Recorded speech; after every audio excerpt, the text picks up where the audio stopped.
Hey, Trailblazers, we have some exciting news here at the Trailblazing Texas podcast.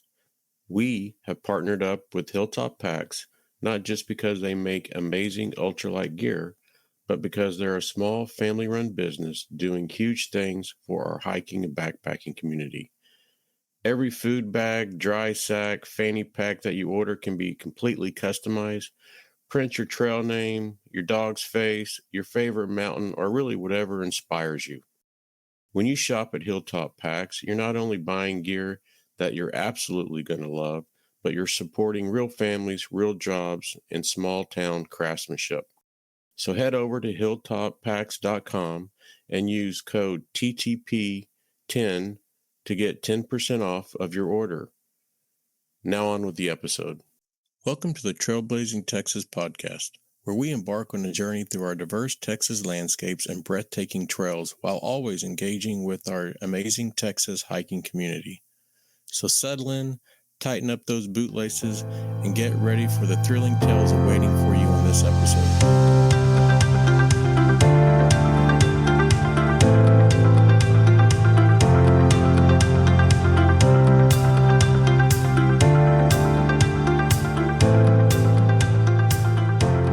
So now we start moving away from the CDT and start talking about your through hike of the Appalachian Trail. To me, I kind of felt that it was not odd, but you had sectioned hike. We talked about earlier a bit of the AT, and I can just remember like it didn't seem like you were very excited about the trail after kind of experiencing it. So for your second long trail to try to through hike it, what drew you back to the Appalachian Trail? Just to be honest, probably just doing the Triple Crown, completing the Triple Crown was probably what pulled me to it. I remember when I sectioned hiked it, I just experienced, I guess, how the AT was going to be right there from the get-go. Waking up every single morning with soaking wet underwear, pants, shirt, and having to put it all back on is just kind of just kills the morale of like, oh, this is the daily life of doing the AT right here. And then you start getting that East Coast funk or whatever, where you start smelling like a skunk every morning or whatever. I can't remember what causes that. I think it has something to do with like the proteins in your muscles breaking down or something like that. And I remember my buddy Cash and I were talking about that. It's just like, man, what's that smell? It's like, no, I smell it too or whatever. And we started researching it, and everybody else was like having the same thing going on. So if you look back at your through hike, what are some of your most memorable moments or experiences that you had on trail? Probably the one that I remember the most is probably like where I fell off like a 10-foot cliff in Maine. And I just like completely like landed, my whole body just landed flat and I just bounced off the ground. What was funny about that, I was hiking with my buddy Cash and Bold, and Cash was closer to me, and Cash is a registered nurse, and then Bold is he was further out, and he's a retired New York firefighter. And anyways, when I hit the ground, I just remember like opening up my eyes and my glasses have flown off and everything, and I'm just like, oh, just like kind of like just feeling around. I'm like, I don't think anything's broken or whatever. And all of a sudden Bold was like right there like helping me up or whatever, and Cash was like barely taking his backpack off to come help me. So that's probably like, maybe that's one of my most memorable moments right there. So how did you wait? So what scenario were you in to fall off a 10-foot cliff? So there was like a fishy area to get down off of these rock cliffs, and it was like right after we got into Maine. Like we just passed the Maine border sign.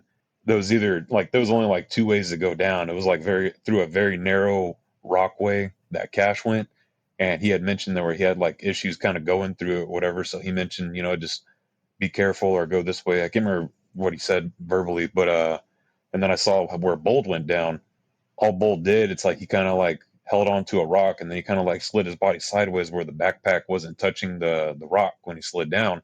Well, I didn't pay attention when I slid down to make sure my backpack stayed turned. So like at the last minute, I ended up turning straight, and when I landed on the rock that Bolt stopped on, like where he stopped the slide at, my feet touched, but my pack kept me from staying close to the rock. So really, all my pack did was like help push me further off, and that's where I fell off, and I just hit the ground real hard. Yeah, thank God. Like I didn't look. I guess I was just like so startled when I fell. I didn't pay attention to what I had fallen around. And they said if I would have gone like an inch to the left, right, up or down, whatever, I would have fallen on some rocks. But I fell perfectly on like dirt, and I could have easily gotten Oh, like a concussion or all the above right out there in the middle of nowhere. So that was definitely an interesting moment or whatever, and it kind of rattles you a little bit that anything can happen out there, and you need to pay attention to what you're doing. But that's probably like I guess if you're gonna ask me one of my more memorable moments, is just because what could have happened there. You know, it's like if you believe in religion, it's kind of like I could have died right there. If I would just moved an inch to the left, up, down, whatever, all the above, it's like whoop, but thank God. So maybe it's meant for me to do the triple crown. hey, it could be. Yeah, we'll see if I have any near death experiences on that. Yeah. Yeah, don't say that. Knock on some wood. Knock on some wood. If you kind of look back at your AT experience, what would you say was the most difficult part? And this, I think, is an interesting question because you've already completed at this time the Continental Divide Trail, which to me is probably the most difficult of the Triple Crown. And, now you're kind of probably doing, the easiest. I mean, none of it's easy, but the easier of the three, the AT. So, what did you find difficult on the AT? The AT just it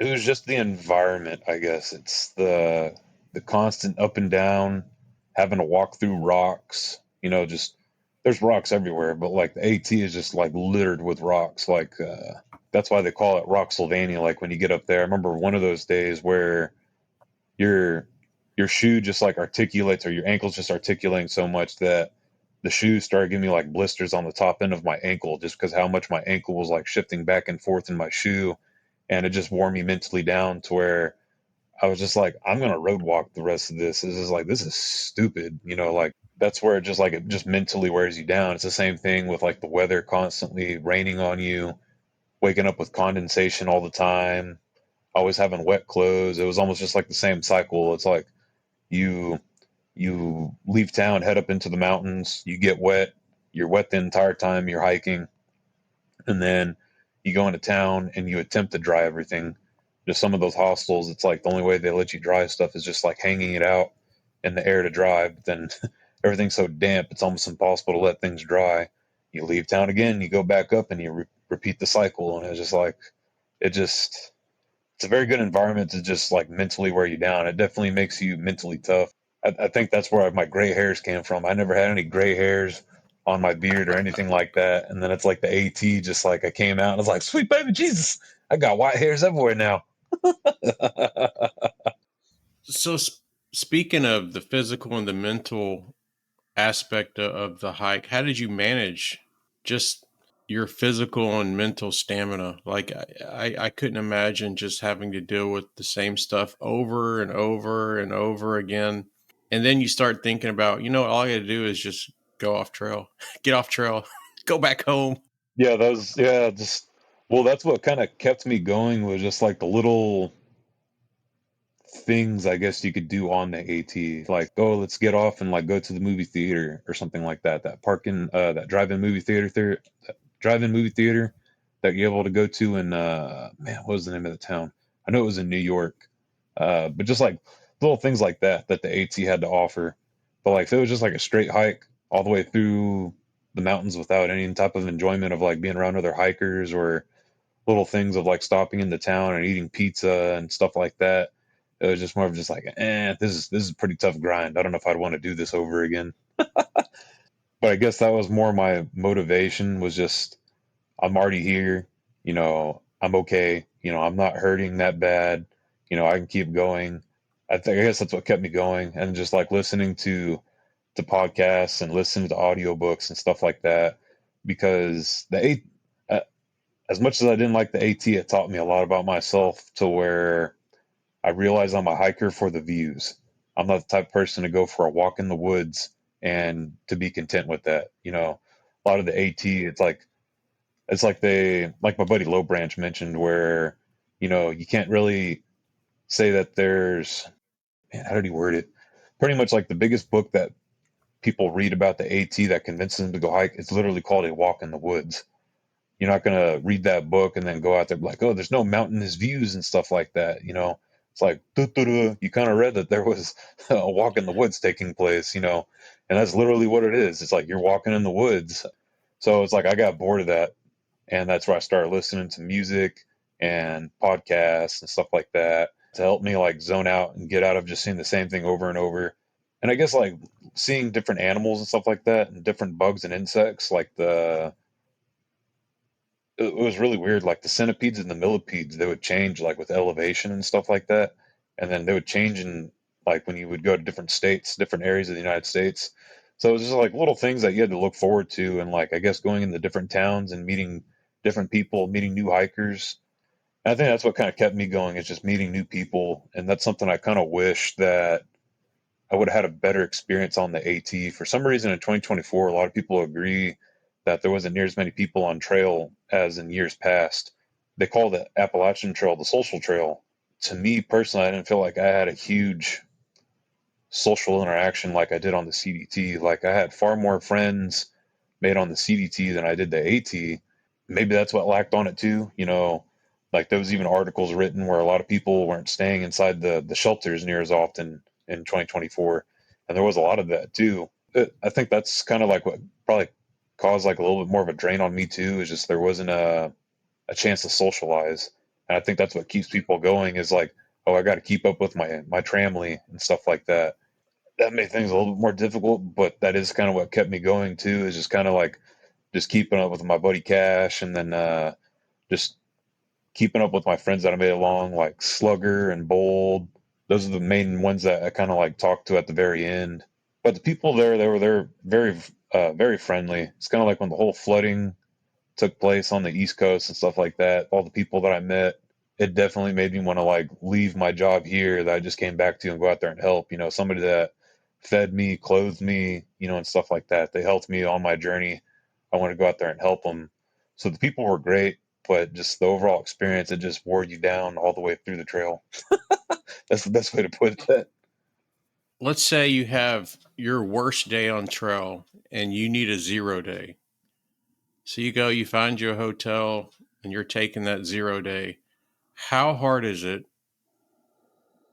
to have experienced that time at the hotel, hot showers, bed, to leave that comfort and get back on trail, knowing that what's about to happen and Well, so that's like where you kind of have to create like a happy medium on that. Like, generally when we zero, it's like we don't leave the hotel room except for like food.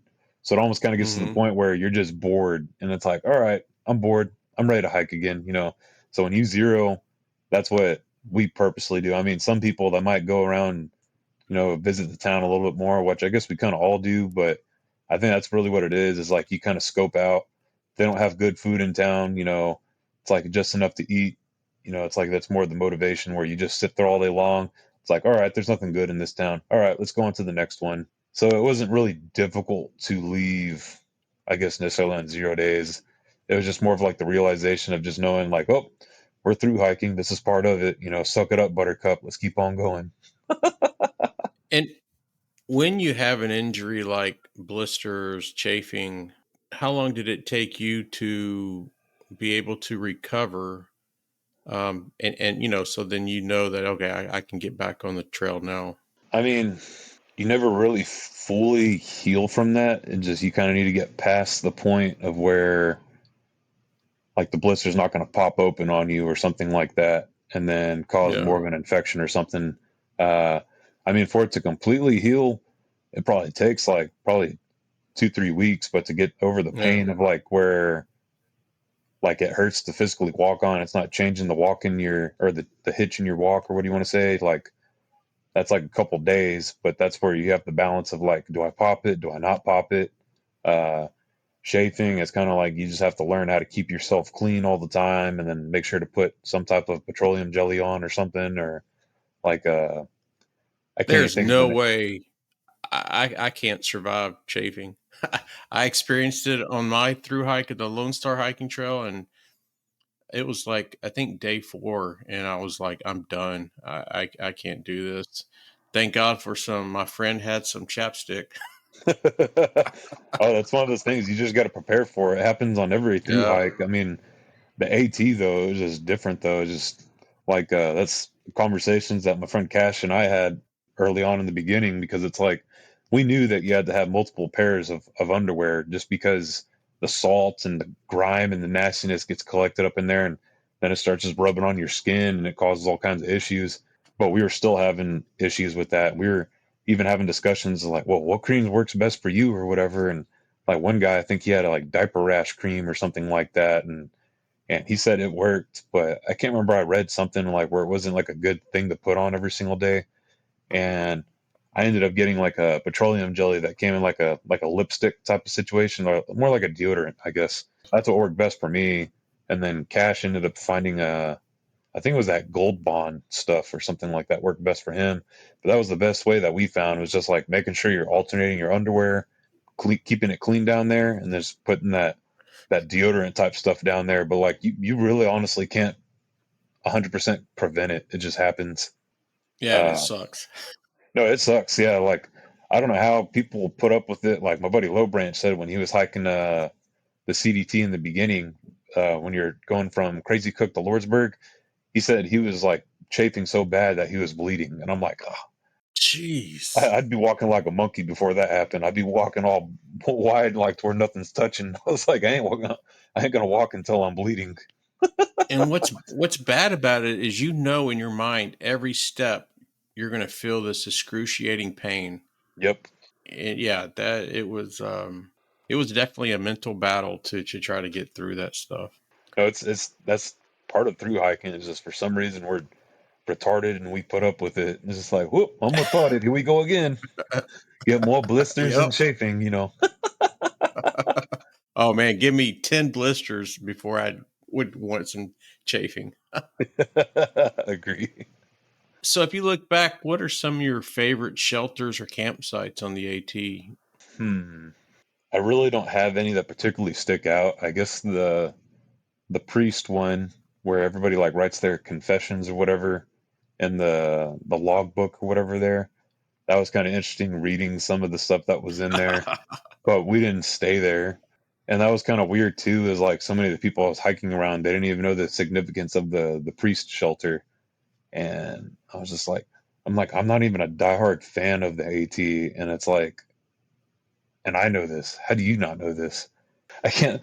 I guess one of my more fondest moments of a shelter in particular was I can't remember the name of it, but it was the last shelter that you come across going into Damascus, Virginia. That was when my buddy geared up and we were ahead of my friend Cash. I can't remember the exact scenario while we were ahead of him, uh, but we had got to that shelter and it was pouring down rain, and we were kind of hoping that we were going to camp in that shelter, and then we'll just kind of like roll through Damascus and not have to spend another night there, like 2 nights. Instead of going there later in the evening, we were just going to get there early in the morning and then relax and then pay just for that one day and then keep on going. So geared up when I get to that shelter, and the whole shelter just full of it's like it's top to bottom of nothing but women, like middle aged, older age women, I guess. And we kind of just come to the realization, like, all right, well, it's pouring down rain. I guess we're gonna have to set up our tents anyways. We're gonna get wet. So we go over there and set up our tents, and I'm already inside my tent. And Cash rolls up or whatever, and I don't know if he's mad at us because we were ahead of him or something like that. But he rolls up and he yells out loud, "What's up, bitches?" No way. And I wasn't even outside my tent, but I can already understand what happened. It's like he probably said that out loud, and then he turned his head to the right and realized he saw that whole shelter filled full of women. It's like, oh shit, I just said that. So that's one of those memories I still laugh about. I'll just be driving. That was just like a random memory that comes up in my head of stuff like that. I'm trying to think. Do I have any other shelter memories? Oh, I guess that one. Whatever. I don't care. So there was another shelter. It was the first shelter out of Gatlinburg going northbound. I think it was like ice something or something cold related. Anyways, we leave out of town, and I started feeling like stomach issues going on. So it's like I'm gassy or whatever, and of course I'm asking geared up and Cash like, hey, like, are y'all are y'all feeling stomach issues? Like, nah, I'm good or whatever. And anyways, we finally get a little further into the trail, closer to the shelter, and all of a sudden everybody's just like, oh yeah, I don't feel good or whatever. So I don't know if it was something in town or whatever. But what was I bad about I that too? think they I think they say like it's because when through hikers get into town, they gorge themselves. Yeah, no, that is true. Yeah, and then it's your body's not used to it, and it's not a good thing. Yeah. Well, at this point, we were kind of already used to it, but I mean, that could have been the scenario here, but we all kind of got sick or whatever. I think it was probably something that we ate or all the above. Yeah, we got to that shelter and it turned out the preview was closed, and I'm like, oh man, this sucks. And we had a lot of people there, like because it was the first shelter out of town, so that's where everybody was holding up. So, anyways, it's it's getting to nighttime, or whatever, and I end up having to sleep next to this old lady, and I can't remember her name, but uh, to throw Trader Joe's in there or whatever, I started talking to her because she had a Trader Joe's bottle sleeve or whatever. Yeah. So I conversated with her and everything else, and anyways, we fall asleep, and I'm still gassy. I'm just tearing it up, and I'm hoping nobody hears or smells anything or whatever. And I wake up the next morning, and that old lady says like, "It's like, man, there was a skunk around here all night. Did you smell it?" And I'm like, "Oh yeah, I smelled it. Yeah, oh, yep." It's like just rolling it off like, "Nah, that wasn't me. Shh, I don't fart." So that was like another memorable moment I had on the 18, one of the shelters. Uh, Well, yeah, when you're hitting the trail, is are you always looking to stay in a shelter or just set up your tent? Because, like for me, I don't know that I'll ever have the opportunity to hike the AT, but I like you've lost me at mice running across your face or or mice being in the shelters. I'm just going to set up my tent and so like what was your thought process through all that? it's always a give and take, like I guess starting from the beginning, it's kind of like it was kind of weird where I didn't want to socialize with all the people that were going to be at the shelter, and then Cash wanted to go socialize with the people, and then it kind of flipped to where Cash all of a sudden wanted to go camp with all these people, and all of a sudden I didn't want to or whatever. And Uh, so that was there was that situation going on in the beginning in between the two of us of like the pro and con of sleeping at a shelter, but like getting more down to the I guess the question, it's kind of like it just there's so many variables. Like it all comes down to like reading the messages that previous hikers left, like hey, just an FYI, there's a family of mice living here. Uh, Definitely hang your food or don't have your food with you here, or you know whatever situation with the mice. Then sometimes those shelters where there was no mice, it was just kind of a gamble. But it kind of got to the point though where we all kind of enjoyed being inside of our tents, because that was our own personal space. We could talk to each other but still have our own personal space versus in the shelter you're kind of just like crammed in there with everybody if it was a full shelter. Like uh like kind of going back, that's another memorable moment that we had in Smoky Mountain National Park. I can't remember the name of the shelter, but it was the shelter when you're going through Smoky Mountain National Park on the AT, and I think you're like in the edge of Kentucky. I think it was Kentucky or Tennessee or something like that. That was like one of the worst storms that we had on the AT, and the reason it kind of relates to both questions or whatever is where the shelter was so jam packed that they had people sleeping on the benches. People were sleeping on the floor of the shelter, like the ground, like the dirt. Man, what did they call them? The ridge runners. Yeah, the ridge runners were there, and they were telling us that we had to sleep inside the shelter, but it was like there's no room. So we ended up sleeping outside, and it's like that was awesome seeing the thunder and the lightning rolling through and stuff like that, and I just never felt like a trash bag blowing in the winds until that moment. Just like the wind was blowing or whatever, you can hear that Dyneema just whipping in the wind or whatever. And if we would have stayed inside the shelter, though, there probably would have been any sleeping room. So it's kind of like it was almost like guaranteed that when it's raining outside, the shelters were packed. So in that situation, it was just more of like getting up to a shelter. It's like, all right, anybody in here? Okay, nobody's in here. let's read the messages and see if like the mice here are bad. Do they have any issues? Is there any bear issues? Like, are there any bears coming up at night and anything like that? I don't know. I guess you kind of just get over the mice thing. It's kind of just the reality of knowing that animals are always going to be around you. It's kind of like cowboy camping. It's like you're going to camp, you're going to cowboy camp. You're already going to know that there's going to be bugs crawling on the ground and everything else. It's kind of part of it.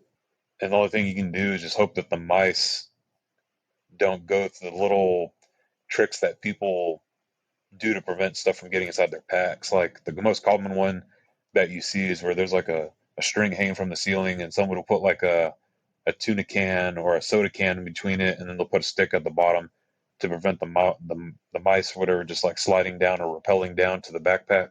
That's the most common one that you saw. Not that many people hung their food at that point. The only time anybody hung their food for like bear protective, or I guess prevent bears from getting to your food, is like when there was like the cables or the bear boxes.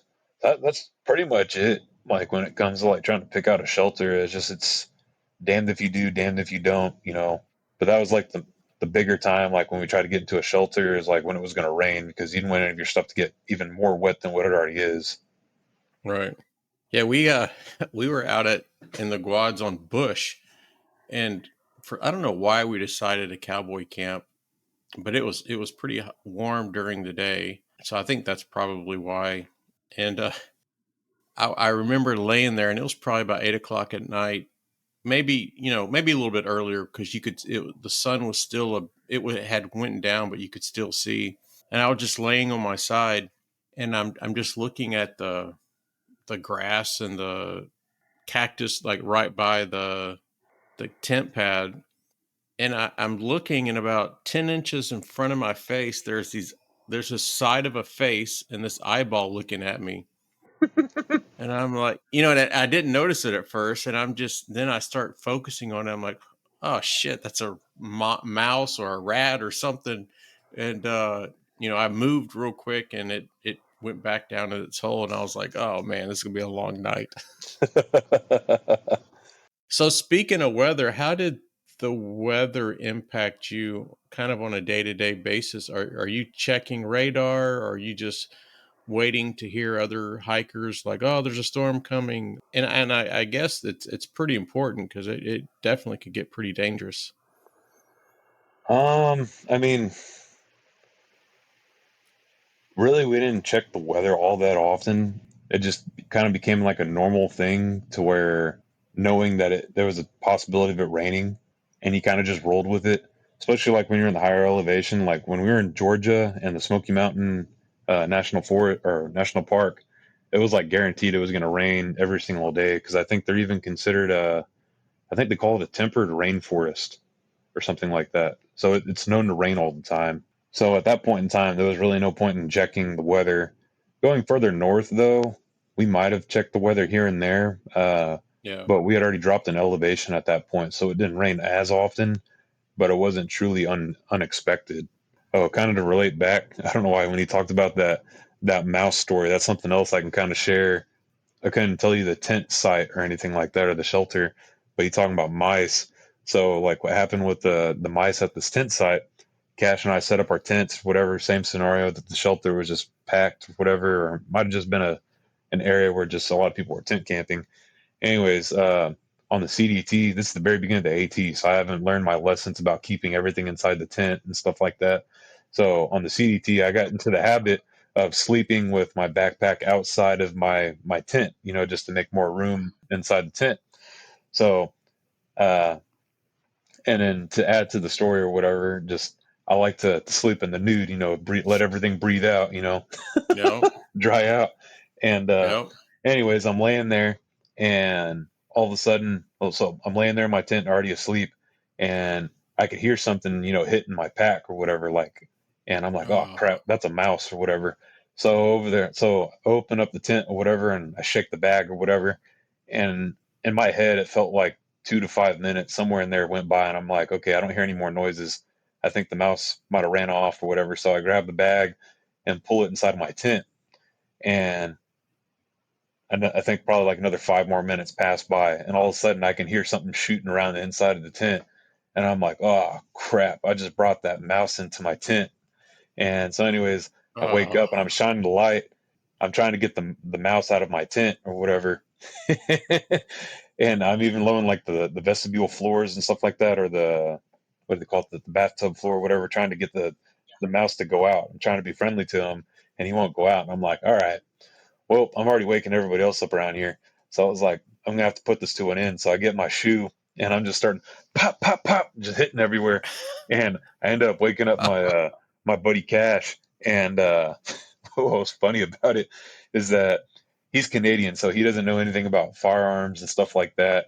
And he knew that I was like carrying a pistol with me. And he yeah. woke up saying, like, what are you shooting at? Or whatever. And it's like, I'm over here trying to kill this mouse. I'm like, I'm not shooting anything. I was like, I'm just trying to hit him with my shoe. So I'm over here freaking out that he's gonna come over here and jump up and bite me in the crotch or something like that. And it's just like, I got to get this guy out of here. So I'm over here hitting the shoe around, and I'm thinking it was just like Cash and I that heard it or whatever. And we wake up the next morning or whatever, and like all the other campers around us, like, yeah, we heard you had a rough night last night. It's like, yep.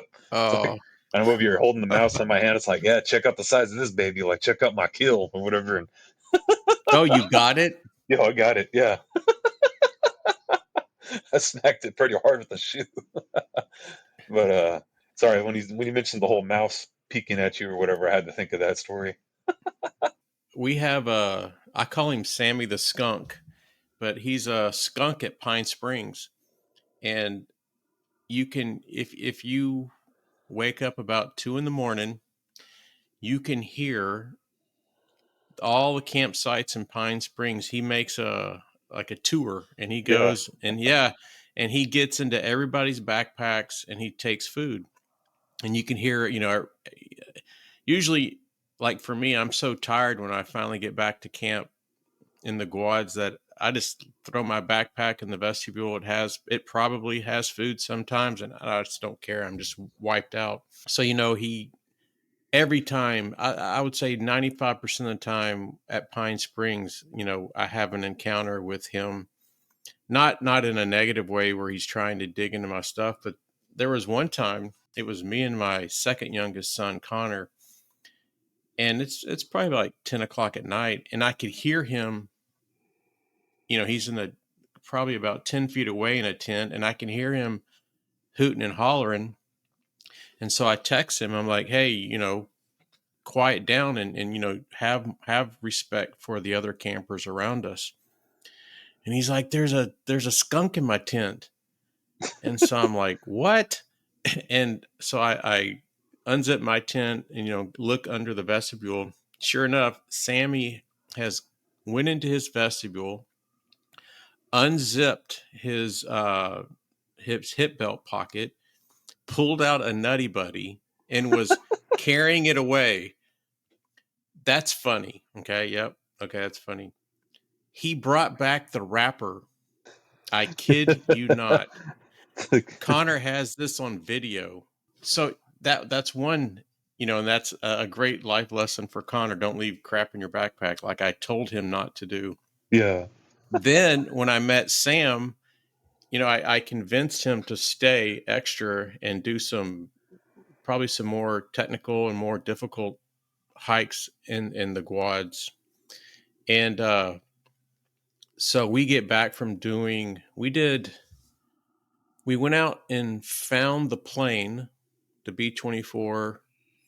Then we went and hiked Hunter's Peak, and then went down Bear. So it was a huge day, and like we got back to camp and it was at night, and it was probably in the high 20s, low 30s. And he had this Walmart tent that was really a piece of shit. And if you listen to the original episode that he came on, we kind of laughed about the tent, but you couldn't figure out how to set it up. It was like it took us an hour to figure out. It's a trekking pole tent, and it's kind of offset, and it's a piece of crap.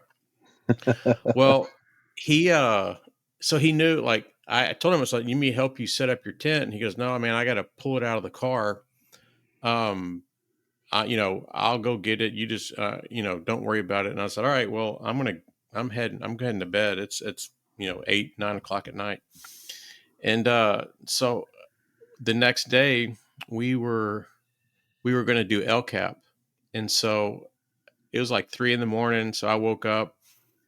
Well, because his tent was so difficult to you know to put together, he just took a cot out of his car and just had his mummy bag, and he's just sleeping on this cot, freezing weather in his mummy bag, and the only thing that you could see sticking out of his mummy bag was his mouth.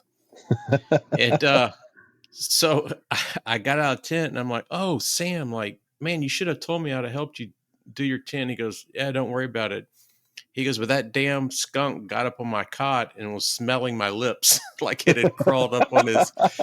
And and I'm like, "Really?" And he goes, "Yeah." And he goes, "And if you look to your right, the skunk is right there at your feet." And I looked down, and sure enough, Sammy was just, and Sammy's not mean. He doesn't care about you. He just wants some food. And so yeah, every morning, we get up 3, 4 in the morning to start our hikes, or start cooking breakfast. He hangs out. He comes by, seeing if there's any food around, and then he just moseys on. But yeah, I mean, every time at Pine Springs, we have an encounter with Sammy and everybody else in the campsite as well. I guess I never experienced that with him. Oh man, he's awesome.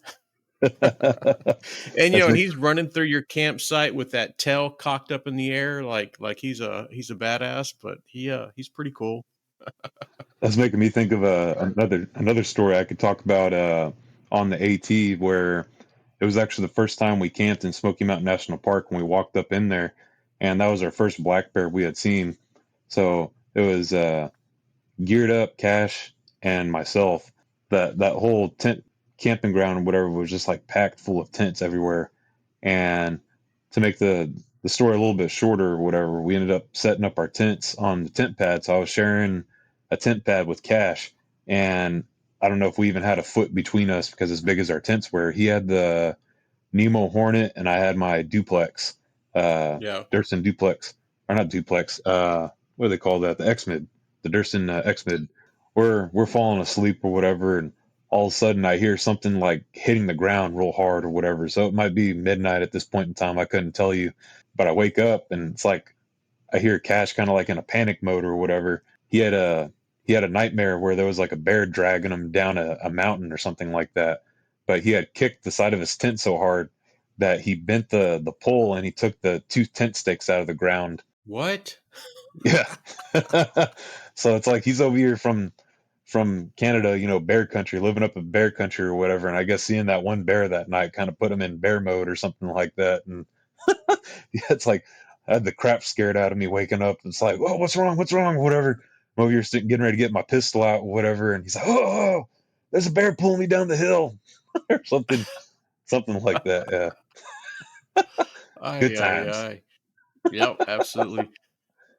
So, what do you think are some common misconceptions about the AT? Like, for example, you know, you you hear a lot that, and I don't know, maybe because it's the easiest of the three, I think you can argue, but it's just a long walk in the woods, or it's like a scenic stroll. But in reality, the AT is pretty relentless and physical, and it's a mental grind. So it's not just going to be, an easy stroll in the woods. So do you have any kind of that you can think of common misconceptions about the AT now that you've completed it? I guess a common misconception, and it's not heard all the time, but like some people will call it the easiest out of all of them. And it's, Yeah, I just did. yeah, exactly. That's like when you said easy, like my brain just triggered. I was like, it ain't easy. Uh, People think just because I guess it's the most hiked trail that most hikers end up, I guess, doing their first through hike on, they think it's Yeah, easy. So, in my opinion, the only thing that's easy about it is you have so much access to get on and off the trail. Like you could probably be in a town every 3 days if you really tried to be. So that's probably, in my opinion, that's probably like the only thing that makes it easy. Kind of like the Continental Divide Trail is where, in my opinion, the hardest thing about it was just like the open exposure on it and the logistics of Mm-hmm. everything, of trying to figure out. I'm like if it wasn't for the internet, I would have had to figure out. I'm like, all right, well, how am I going to get this food from here to there? What are the grocery stores going to be like? Is there going to be an actual grocery store in town, or is it just going to be gas station resupplying? That was probably like the hard part of the Continental Divide Trail in that aspect. Trying to think of like another misconception people have about the AT. Um, I think the same thing. I think people think that it's going to be, they know it's going to be difficult, but they think it's going to be easy. Like something I think about is the people that are so desperate to go out and through hike to the point that they'll sell their house, they'll sell pretty much their whole living just to go hike Right. this trail, and they don't even make it. I don't know anybody that has physically done that, sold their house and did everything to go through hike it and stuff like that. But I know for a fact, as many thousands of people that have hiked the Appalachian Trail, somebody has bound to have ran to that situation where they literally changed their entire way of living. You look at most of the popular content creators, they make one video about selling their condo or selling their cars or whatever to get enough money to do this. So yeah, I think you're absolutely right. People do that all the time. Yeah. And to me, that's crazy, like, I forgot who I was having this conversation with. I think it was my buddy Isaac yesterday at work, where I told him, it's like, as much as I like through hiking, it kind of sucks knowing that you can get injured from something simple. And let's just say you're on a through hike, you get bit by a snake or something like that, and you kind of look back, being bit by a snake. I was like, I could avoid being bit by that snake if I didn't have this dream of being a triple crown hiker. I was like, how stupid is it that I went and hiked the trail and I just ruined my whole life? Like, I don't know, like just something simple like that. And just kind of looking back, I was like, Yeah. man, that was dumb. I don't know. I guess that's the biggest thing I see is where people make the mistake of calling it easy. Every trail has its own difficulty, and they're all different. It's That's probably the mistake right there, is to assume they're all going to be the same thing. Uh, Yeah. Probably the only thing that like you kind of get in the advantage of hiking the Continental Divide Trail and then hiking the Appalachian Trail is just you're used to the grind already. You already know how brutal it can be, I guess, and you already know the tricks to get through it. Like that was something that was kind of a trip on the Appalachian Trail, is just like realizing how many people we were passing. Like Cash and I didn't even feel like we were moving all that fast, but we were blowing past people that started months before us. Oh, Yeah, and that was like the weirdest thing. But I guess that's the experience. Is like we were through hikers from the last trail, and then we come out here and we're coming across all these people. This is their first through hike, so they haven't learned yet, I guess, or learned to just keep going, or the tricks to keep going, or just maybe the mental toughness of just to keep going and stuff like that. Trying to think of like something else to think to add to that. I don't know. I mean, that's really it. This It was yeah. a whole different trail in itself. That's the only thing I can say, is that we had the advantage of doing a previous through hike, and we were just mentally already prepared that it was going to be tough and it was going to challenge us. It's just, how is it going to challenge us? And I guess I just have to leave it at that. Okay. And so, what advice would you give to someone that's planning to hike the AT? And let's say it's their first big trail. If it's their first big trail, I would tell them it's a good Something for decision. chafing. Yeah, something like that. Yeah. I would definitely tell them. It's like I was telling Joe and Todd about that. I definitely see the advantage of hiking the AT first, because it'll be amazing to you, versus if you hike the PCT or the CDT first, the AT is just going to be like, this is boring, you Yeah. know. And you also have the support on the AT of people giving out trail magic all the time. So you're seeing people from town on a daily basis, and if you get injured or something like that, almost, I want to say like almost every day or every other day, you're going to come across a road where you can hitch out of town, worst case scenario, or hitch out of the trail, worst case scenario. So that's the bright side about on that. But like, if the AT was going to be their first trail, I would just have to tell somebody, just be used to being wet all the time, and that's the best thing you can do, is just be mentally prepared that you're going to be wet a lot and things don't dry out there. Be used to walking in the woods, and I would tell them to definitely start downloading some movies while you're in town. Listen to podcasts, audiobooks, just stuff to keep your mind off of the grind all the time. Like, I don't know, it was kind of different. To a certain extent, I liked hiking in the rain just because it was different.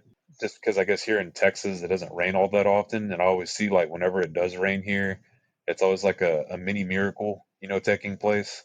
At least that's how I view it. And it was something different to shake up the day, of just constantly just hiking and stuff like that. I'm like, all right, now I get to focus on something different. It's raining, there's water running down the trail. Now I got to focus on not slipping and busting my butt on the trail. Just having a different mind game going on for the time being.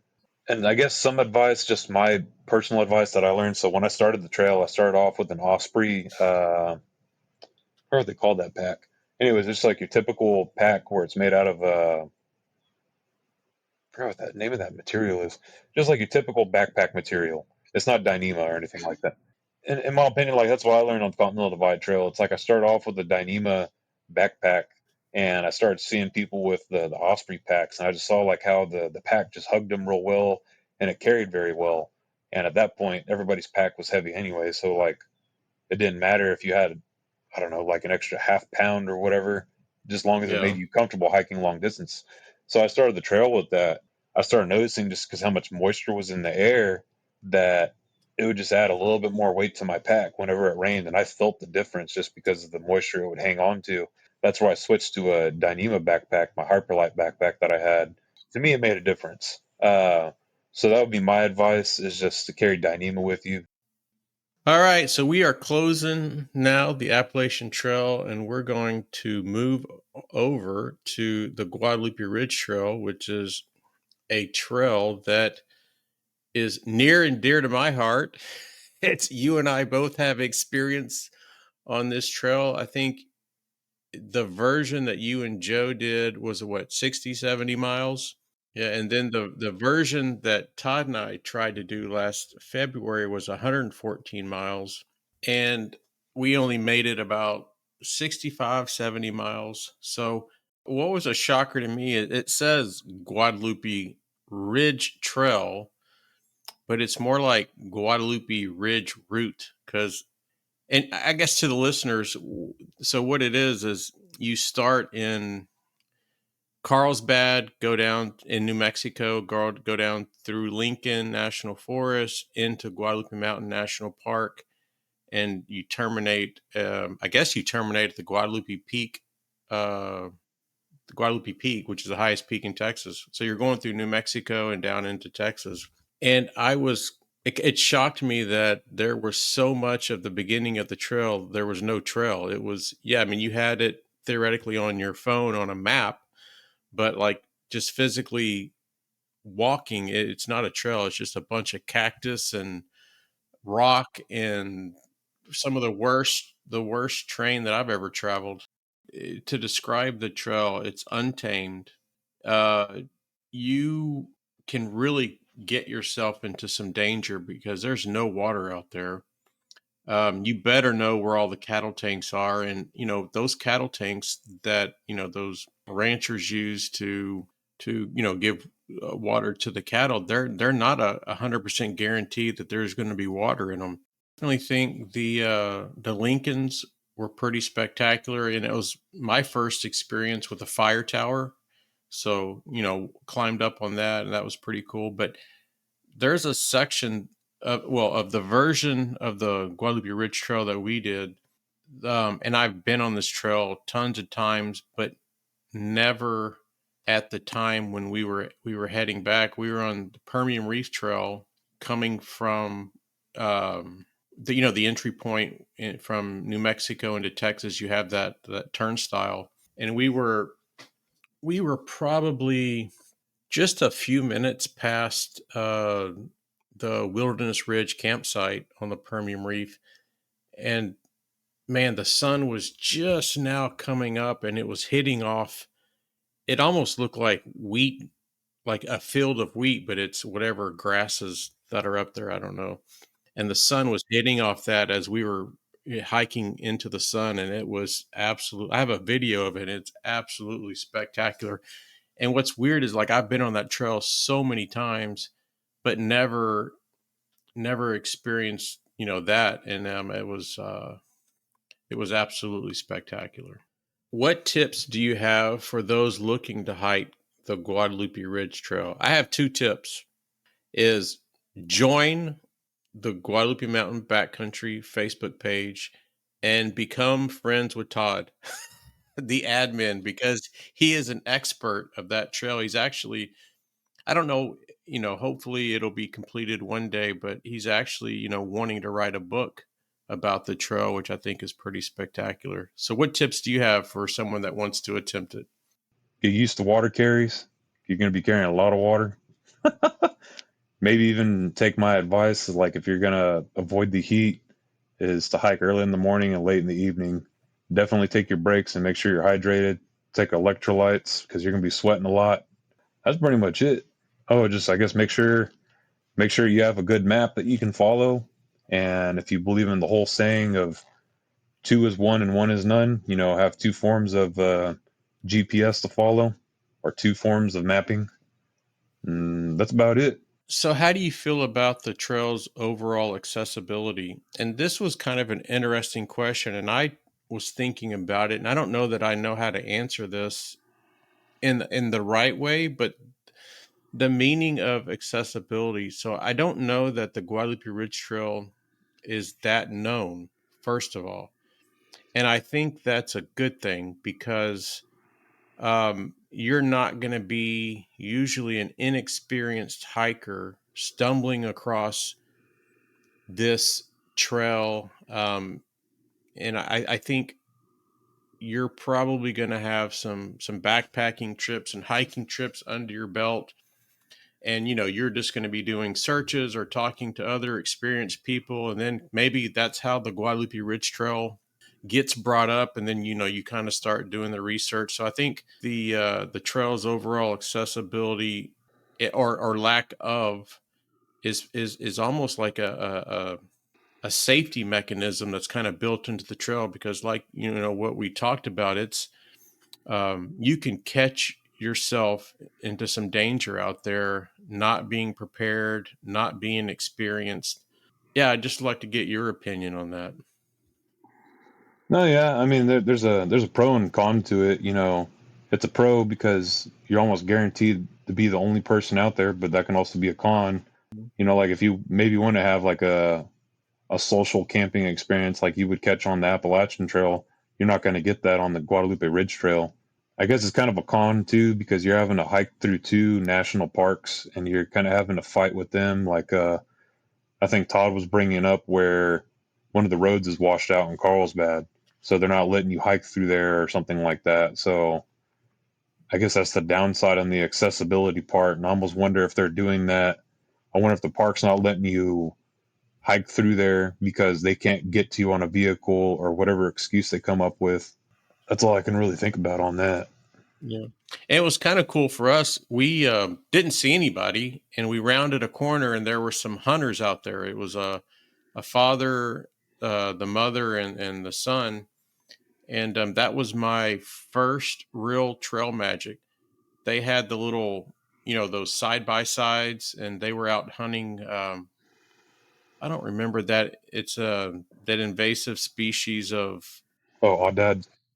yes, it was an all dads, and they were out hunting for those. And man, they had more Gatorade and snacks than you could shake a stick at, and they loaded us up. So that was kind of cool. So, but yeah, we didn't see anybody the whole time until we got down into McKittrick Canyon at the trailhead, fixing to make our way out to past Pratt and up to the McKittrick campsite for the next night. Yeah. Yeah, we didn't see anybody. Not that I can remember, anyways. So as we start to kind of wrap this part three up, what's on your what's on your hiking plans? What's on your bucket list after completing the Continental Divide Trail, the Appalachian Trail? Obviously, I definitely want to do the PCT just to finish up the Triple Crown. Uh, and I heard the PCT is awesome. Like I've heard people nickname it the postcard trail and stuff like that. So that's my Yeah. goal on that. There's little trails here and there I would probably be tempted to do. Like that would be pretty cool to finish up I think they call it the East Coast something where you do the Florida Trail and the Coyote Trail or Pinhoti Trail and stuff like that. And then doing the international Appalachian Trail, I believe they call it. I don't know. I mean, I guess I don't get into like doing a whole lot of research on the smaller trails, but I wouldn't mind being like I forgot what that hiker's name is, Nimbleweed something. He's like the oldest guy that's hiked all the national scenic trails or something Oh, like yeah. that. I wouldn't mind doing that. But I don't know. It's like my hobbies change all the time. After I Triple Crown, I don't know what I'm gonna do. It's like all my buddies that I have Triple Crown, it's kind of like I don't know, life changes and they don't go after it anymore. Like Yeah. like my buddy T Dub and Adam, or Long Nose Pete as we called him. I don't think they're doing any more hiking. I mean, unless they go back and do more of the long trails. There's one guy that I can think of off the top of my head right now named Skeletor. He's Triple Crowned, and he went back and hiked the Appalachian Trail. And I asked him, I was like, out of the three long trails, why did you choose that one? And I was just like, that one's not that fun. And he kind of agrees, but he said that's the only long trail that he could do for under $5,000. All right. So it is tradition on the Trailblazing Texas podcast. We have our final three questions. First question: what is one piece of gear you would recommend to a new hiker or backpacker? I don't know, good underwear, good, Good underwear. All yeah, right. good underwear. Make sure you have something to lubricate from chafing. All right. So some good lubrication and underwear. I love it. Same question, but about safety. What is one piece of safety advice that you would give to a brand new hiker or backpacker? Especially if they have no hiking experience. Definitely the stick with the saying two is one and one is none. When it comes to like mapping and stuff like that, you drop and crack your phone. How are you going to figure out how to get out of the woods? So in my opinion, that's where I would carry the Garmin GPS satellite thing. That would be my advice on that. You know what I added to my backpacking and hiking essentials just here recently? What's that? Readers. Oh yeah, yeah, yeah. That would be nice to be able to read. Yep. And I understand you can on your phone blow up the map, but then to me you lose perspective, and so I need Yeah, my readers. So I've added those to my essential backpacking hiking gear. and people lose those a lot. Yes, I have three pair. I have a pair right over here, I have a pair right here, and I have a pair downstairs, and then I have a pair in my day pack.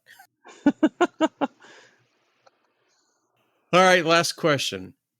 If you could leave one message pinned on a trailhead or a trail marker for hikers decades from now to read, what would it say?